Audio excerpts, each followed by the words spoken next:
We bring him on now. He's a Pulitzer Prize winner, best-selling author, the co-founder of DCReport.org, a Trumpologist and a master of things involving government and taxes and the law. David Cay Johnston.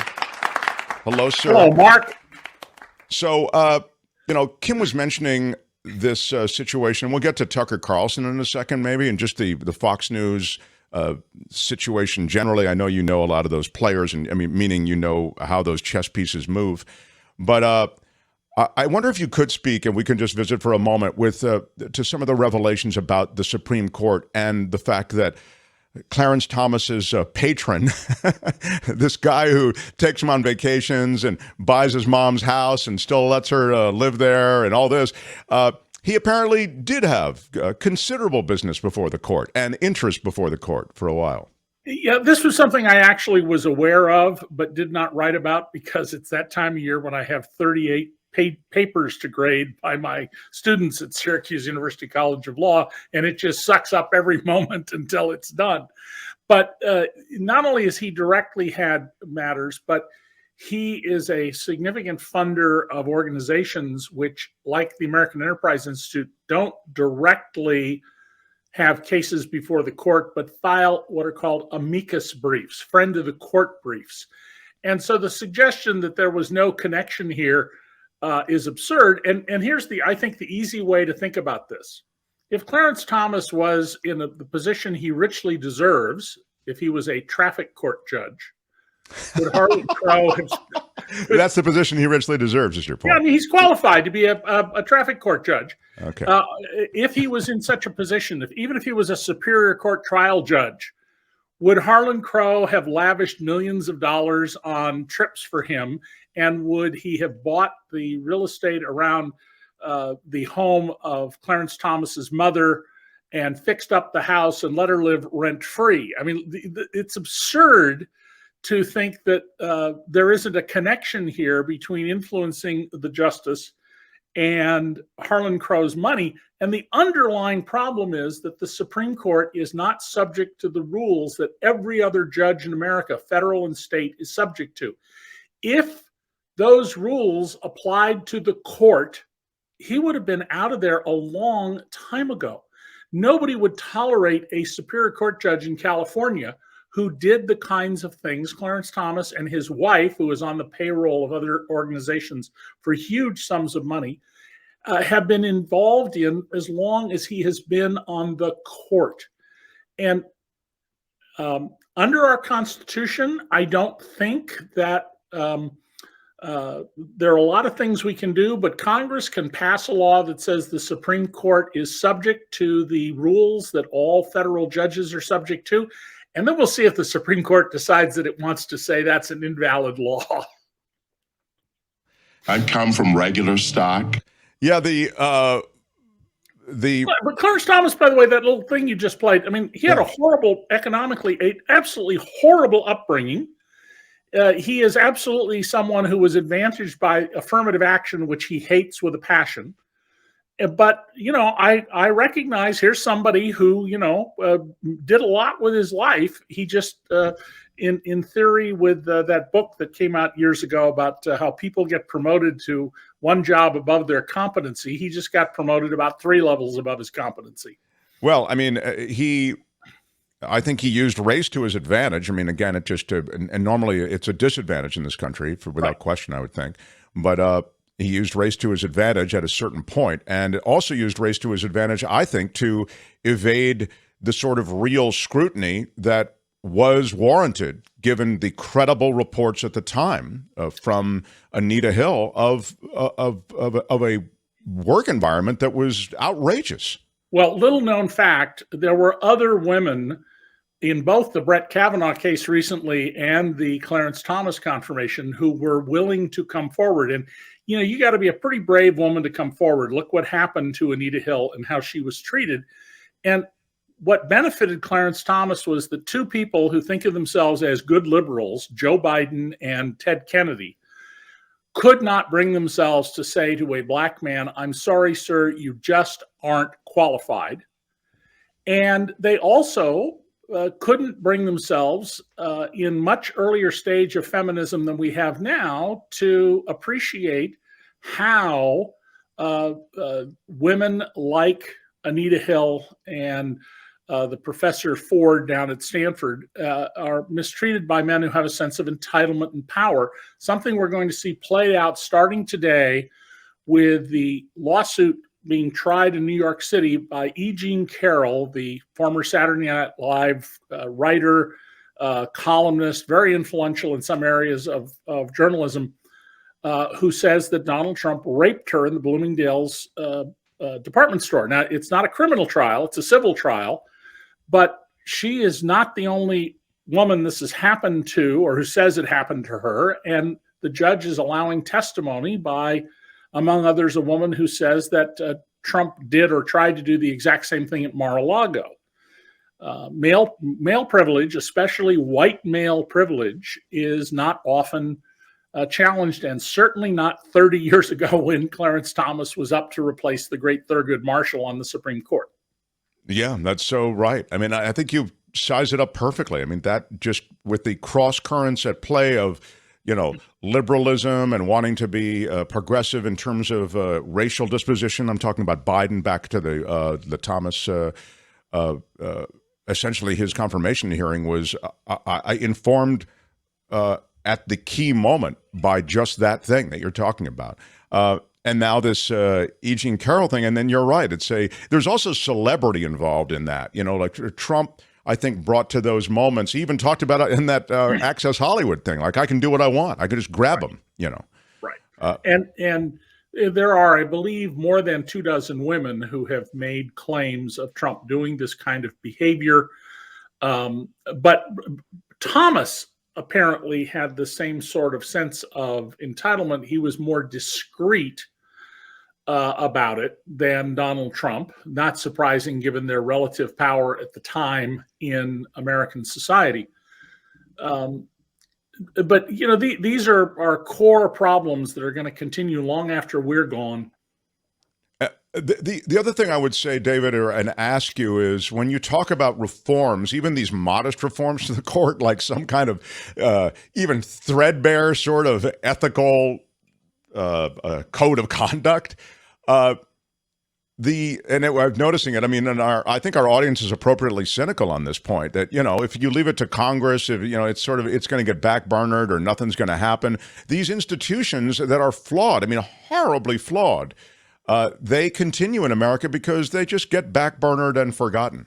Well, last night, teaching my students at Syracuse University's College of Law, we had a rather extended discussion about the lesson was about the law and accountability, everything from a jurat, that's the signature where you swear on a document like your tax return, to how, at least in theory in ancient Athens, if you misbehaved as a government official, they killed you. I can't find the evidence they actually ever finally killed somebody, but that was pretty strict accountability. Yeah. And the students raised questions about Clarence Thomas and the Supreme Court. And I said, well, let's not be ahistorical. The writers of our Constitution didn't put anything in there to deal with a president who would claim he could shoot somebody on Fifth Avenue and nothing would happen to him, to Supreme Court justices who would be on the take because it was unimaginable to them. George Washington, our first president, wanted a piece of land in Washington, D.C. This is in one of my books. And he bid on it like everybody else. And being a rich man, he was able to win the bid. I wouldn't describe him as being crystal clear, clean, because when he was general of the armies fighting the British for our independence, he ordered at government expense a carriage for himself, took one look at it and said no, sent it back, had a second carriage built more to his specifications, and it cost the government in today's money several $1 million to pay for these carriages for him. Wow. What? Yeah. And not unlike, the Supreme Allied Commander of NATO has a personal G5 jet there at his disposal at all times. but it just wouldn't occur to the framers of our Constitution that you'd have a Supreme Court justice who's on the take. And let's not beat around the bush about it. I mean, I believe absolutely firmly that Clarence Thomas is utterly corrupt, that the money going into his pockets in various ways, from free private jet flights to go on yacht vacations on luxury yachts, to his wife's income, that's just flat out payoffs. This is bribery, and he belongs in prison. That's where he properly should be. And the Justice Department could construct a case, but it's not going to happen politically. That's fascinating. And I mean, I think that what you've just said resonates with all of us. I mean, it's clear. I mean, my God, the guy is out and out, openly corrupt. But we learned this a lot under the last administration. But I think if you probably, knowing so much about granular aspects of history and government and this country, have seen this for years. There just wasn't the will to prosecute a case. There wasn't a will to prosecute a case against, so many of these various high-profile personas. On the other end of this scale, Mark, I went to get coffee one day with a Justice Department lawyer, just ordinary level person.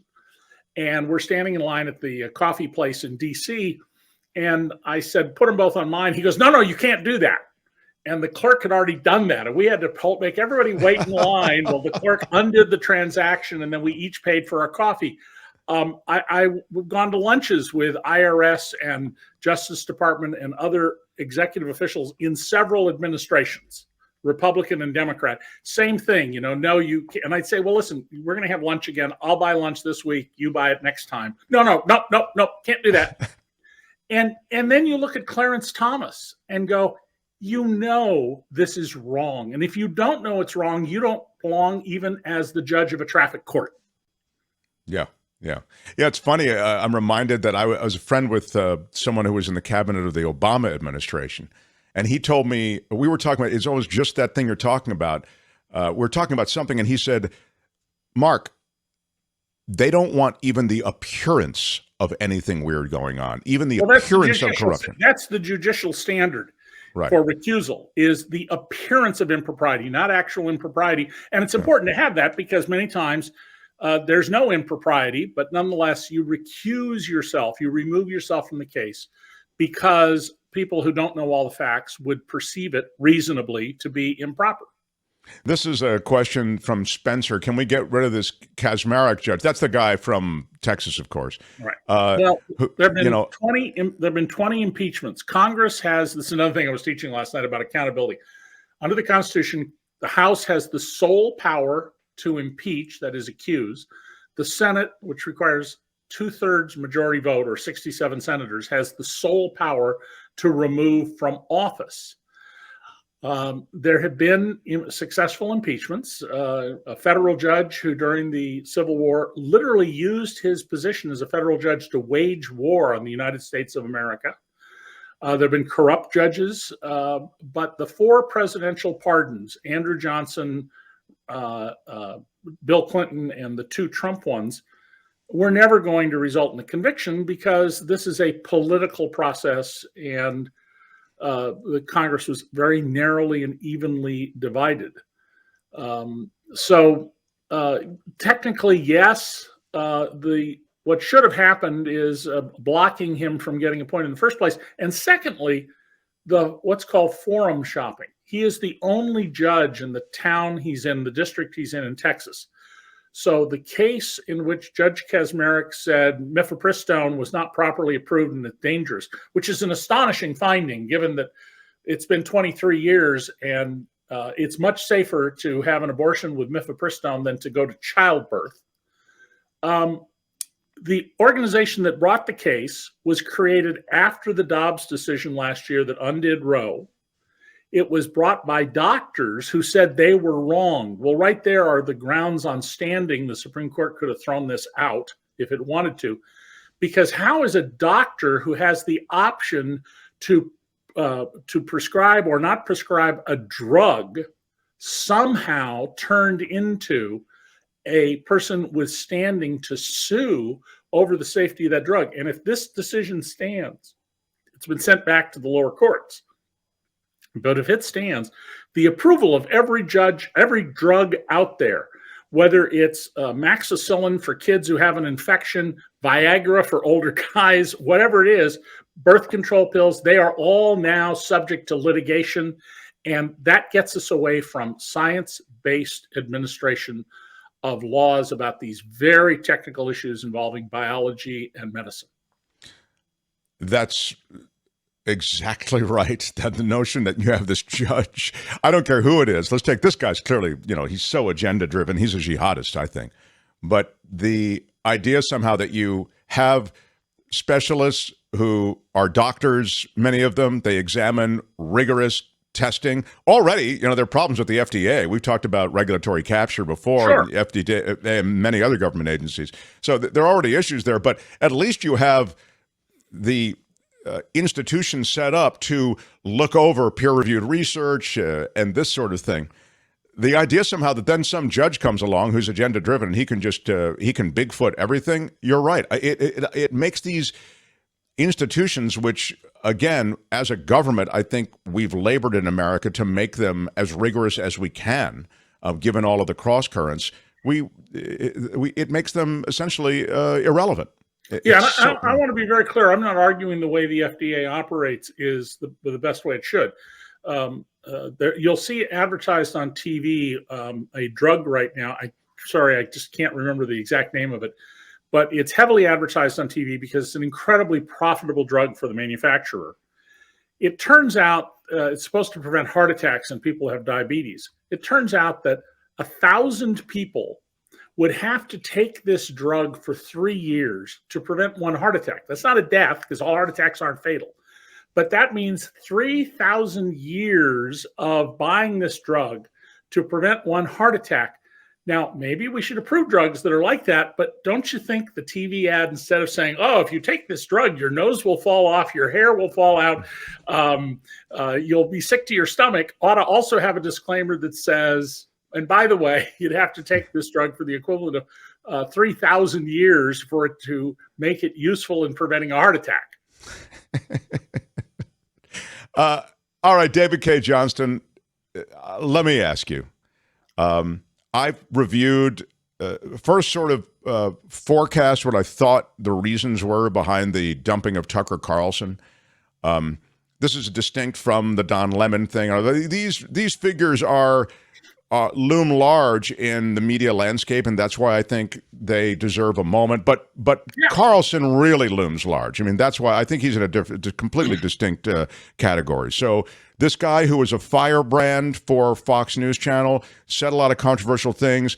That certainly can't be something that Fox had a problem with. Anyway, you know what happened. He's dumped by the Murdochs. I'm just saying that I reviewed a lot of that, and I thought that it was related to the discrimination case that was coming up. It had to be something else, is my point, rather than a lot of these incendiary remarks he made. I think I've been proven out by the latest reporting. But I'm curious not only about that and your take on it, but also what you feel the next moves are, both for Fox and in the political discourse that we find ourselves drawn to and oftentimes defined by these cable channels. Well, so let me give a little context to this, and if I lose my way, Mark, call me back in on it.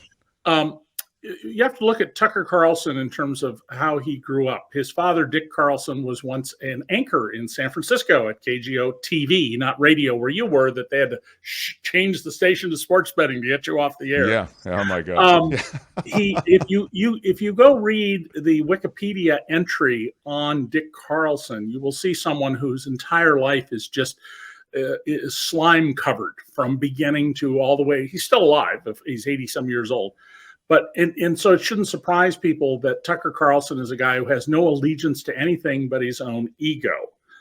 As you pointed out before I was on, Fox got rid of Bill O'Reilly. Gee, they replaced him. They got Tucker Carlson. They got rid of Megyn Kelly and replaced with Laura Ingraham. They will replace successfully, for their purposes, Tucker Carlson with someone else who has no qualms about lying to an audience that wants to be lied to, that does not want to hear the truth. The truth is anathema. This is people my age are the audience of Fox, And they are people who are psychologically children. They want what they wish to be true, and they are not willing to deal with facts that they don't like. Now, even if every advertiser abandons the nighttime shows at Fox, they'll do just fine because people then watch other shows where there are advertisers and they get cable TV money. And Fox, no doubt, in the next rounds of negotiations will demand bigger payments from Spectrum and SBC Global and the other cable operators in the country, even as their audience shrinks. And they will find ways to monetize people who use the internet to get Fox directly. We can't do anything about Fox because it's cable. And I say that as the only journalist in the history of this country who caused a broadcast chain to shut down and go out of business because of fake news. Took 12 years from when I broke the story 50 years ago until it happened, but it happened. And Fox being on cable, they're not subject to any kind of outside governmental regulation on their behavior, but they are subject to private regulation. Tucker Carlson's abrupt departure, very likely tied to the personal litigation that was going to be troublesome. Remember, they got rid of Roger Ailes, who created Fox, who was an absolute genius at manipulating people. I mean, you really got to admire him. He understood how to use data to maximize the audience. A friend of mine used to be a host on Fox. She also had been a host on MSNBC.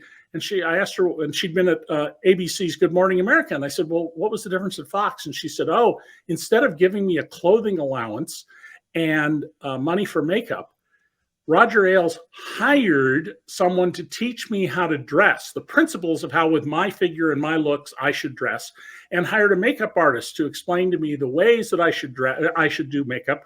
The others just, said, here, there's a makeup person. And so you got to respect the business genius of these people. But at the end of the day, what's going on at Fox is actually very simple. It is Rupert and his son Lachlan, who's probably worse than Rupert in terms of public policy, defending the family. Everybody else is hired help. And as you know, Mark, better than anybody else, everyone who has a broadcasting show, a cable TV show, sooner or later, you get canceled. That's so right. Grey's Anatomy and Law and Order SVU, they're going to stop someday. Yeah. It's funny. I was said on Twitter when the news first broke, I thought it was a line from Citizen Kane, they came for, as it does for all men, cancellation I came. think that is the line in Citizen Kane. Yeah. As it does for all men, death came to Charles Foster Kane. And indeed, you're right. This cancellation, though, at the very top of the game, when you pull a pitcher out of a game who's throwing that kind of heat and doing that well, it has to be about other things, and now all the other things are coming to light. Absolutely, and in this case, it's not like the pitcher you pull because you're going to need them in 2 days, and you've said they've thrown enough pitches and the arm needs the rest. It's about something else. And by the way, don't worry for Tucker Carlson. He's a triple trust fund boy. He's made a fortune. The number one host on cable TV for as long as he's been at Fox, after he was at CNN, after he was at MSNBC. So he tried out being a middle of the roader. He tried out being a liberal. He's going to show up somewhere else with a tiny audience. But Lee Kopp down below is quite right. The loudest voice in the room very much tells the origin story in riveting detail. Yeah. The Carlson thing, just for those who are filling out their scorecards, he was making $20 million a year from Fox. Do we know that, or it was reported to be 20? That was I read that's what he was making. I'm sorry. I think it's a absolutely reasonable number. Keith Olbermann was getting at MSNBC $15 million a year when Comcast bought MSNBC and took over all of NBC from General Electric. And as I predicted at the time, before the actual turnover took place, they would get rid of Keith, and they paid him his entire future income and waived the you can't go on the air somewhere else. Wow. Which tells you how much the extraordinarily conservative but much more thoughtful people at Comcast in Philadelphia are than Rupert Murdoch, who is very much to the far right and a totally commercial animal. If it made more money for Fox to be liberal, he would do that tomorrow, but reckless. And the Comcast people are not reckless. The future for Tucker Carlson politically, I mean, do you see him as a viable presidential candidate? I mention this because, look, I mean, our bar for presidential candidates, I think, is pretty low. I mean, the last guy was essentially a con artist and a game show host. Right. Tucker Carlson has very clear presidential ambitions. The problem is his audience is a very small audience. I mean, even his number one cable TV show host, his audience is at the peak about $3 million, and 3 million people. And 3 million people is less than 1% of the U.S. population. It's 1.5% of the adult population. And he's not in tune with where the times are going. We just had school board elections in Illinois. Illinois is a real heartland state, especially when you get outside Chicago. There's an old song when I was a student at the University of Chicago. Right outside Chicago, there's a place called Illinois. And in these school board elections, which are supposedly nonpartisan, you had people running from Moms for Liberty, a super right-wing, no sex ed, let's have guns in the school sort of group, and people who declared their intention to support very right-wing Republican principles. They were vanquished at the polls, absolutely vanquished. And so one of the phrases I've been using is as follows: just let the Republicans be Republicans. Their positions on abortion, a majority of Republicans don't agree with them. Their positions on assault rifles, a majority of Republicans and a majority of gun owners don't agree with them. And just let them be. We have elections coming up in 18 months. And well, in select locations, like the gerrymandered district that Marjorie Taylor Greene represents in Georgia, they will do well. Overall, nationally, they're going to do horribly. The idea Maybe somehow we'll get a that, real Republican Party back at some point. yeah, well, that's the thing when you talk about Republicans and you talk about, I think Democrats and Republicans to a person always are different animals. But, that said, you're right. This is sort of a bridge too far for many people who are, in quotes, Republicans or independents. My question is, as we finish up, with the approval ratings and the general polling around Biden, this is on the day that he announces his candidacy, being so low, whether or not, this is going to be a race to the bottom and the one who sinks, the lowest will lose, but it's not going to be much of a win. This is an election, I think, that is characterized by unlikable figures from the standpoint of political viability. It's so far, anyway. Well, the most important thing to watch for in terms of the election in 18 months is the economy. V.O. Key, the great University of Michigan political scientist's last book came out after he died, came out in 1962. And what he found still holds true. In presidential elections, Americans vote their pocketbook. If the economy is doing well or they perceive that it will do better under a particular candidate, that's who they vote for. So, I interviewed a man I've known for many years recently, again, about how conservatives with a minority in this country and Republicans with a minority win elections. And I'm sorry, his name just ran out of my head, the anti-tax guy, Grover Norquist. Norquist. And Grover said to me, he said, well, I get 25 people in the room. And there's one guy who has the nuttiest views you've ever heard on free trade. And the next guy, something else. And he says, what I do is I do a Venn diagram and I find the place where all 25 people in the room are in agreement. And then we throw everything else out and we get them to work on that one issue. And the Democrats haven't learned that lesson.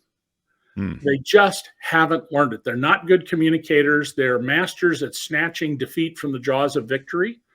But watch the economy. If the Fed overreacts, as it has every time I can remember in my lifetime, in trying to slow down inflation and puts us into a recession, things may not go so well. If the election is about children and guns at school and about access to abortion and the other things that clearly will be taken away if someone like Donald Trump gets to the White House, or Ron DeSantis, which is birth control, then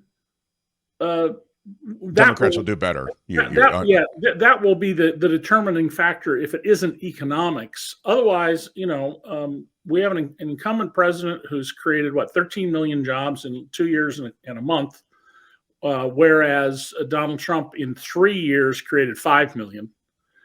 Fewer jobs, by the way, per month on average before the pandemic than Barack Obama after the Great Recession ended, something many people don't seem to realize, that Trump turned in inferior performance. At DC Report, where we repeatedly analyzed the economic data, we gave him a grade of C, and I think at one point C minus. But this goes to your point about messaging, though, like that, and that has to be recapitulated. It has to be messaged effectively, and then it can get squeezed out, that messaging, by other messaging, as you say, economic issues. And we've got to wrap up, but I want to push this off on the agenda for next time. I mean, might Republican leadership really let us careen off the cliff of the budget? I mean, no, at the end of the day, we will get an increase in the debt limit, a law that is gratuitous and not needed. It's a product of World War I politics, because if we default on the debt, that is the number one thing we could do to help China vanquish us economically and become the superpower of the future. And there are going to be enough grown-ups in the Republican Party in the House that they won't let this happen. And remember, the Republicans only control the House, and only by a few votes. So it's not going to happen. But right now, Kevin McCarthy is the most effective agent Beijing has in telling the world, you can't trust the Americans, their system doesn't work. And he wants very much to make the renminbi, the global reserve currency, which would be devastating to our economy and our influence around the world and to freedom, because after all, China is a dictatorship, a brutal, vicious dictatorship with no human rights. He is the Pulitzer Prize winner, 4-time best-selling author, co-founder of DCReport.org. Much to talk about. David, thank you. We'll talk next week. David Cay Johnston, everybody. Hi, it's Mark, and I thought that was great. Hit the notification bell. You'll know whenever there's a new video being dropped, and please subscribe to our channel to help us save the universe.